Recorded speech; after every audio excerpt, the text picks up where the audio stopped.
Hi everybody, we're here in Grand Central where old meets new.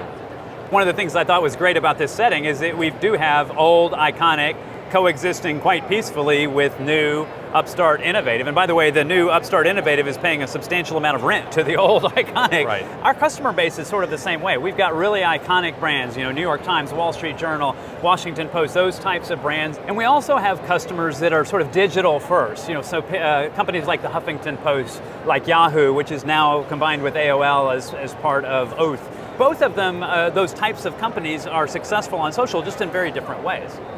Group 9, there's an Axios piece that mentioned them and talks about how they're consumed almost exclusively on iPhones. So how does that factor into this? Well, so it was interesting. That story was eye-opening. I mean, I know that they're big and they produce a lot of video content. They're almost exclusively video. And they reach 80% of people in the US between age 20 and 30 on any given, I think it was a week or a month. So massive reach to that particular audience. They're doing a fantastic job of being relevant to a highly coveted demographic segment.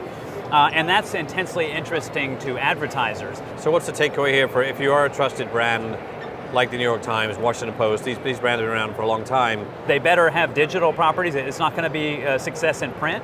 It's not going to be getting a subscription delivered to your driveway necessarily. It's going to be putting it in the form factor, and it also affects the content creation process. A lot more video, a lot more short form, bursts of content. We live in a very different world in terms of the available information to consume. The way you create content, the way you package it up, and the way you distribute it all need to reflect that change. I mean, that's one of the central challenges of the platform ecosystem.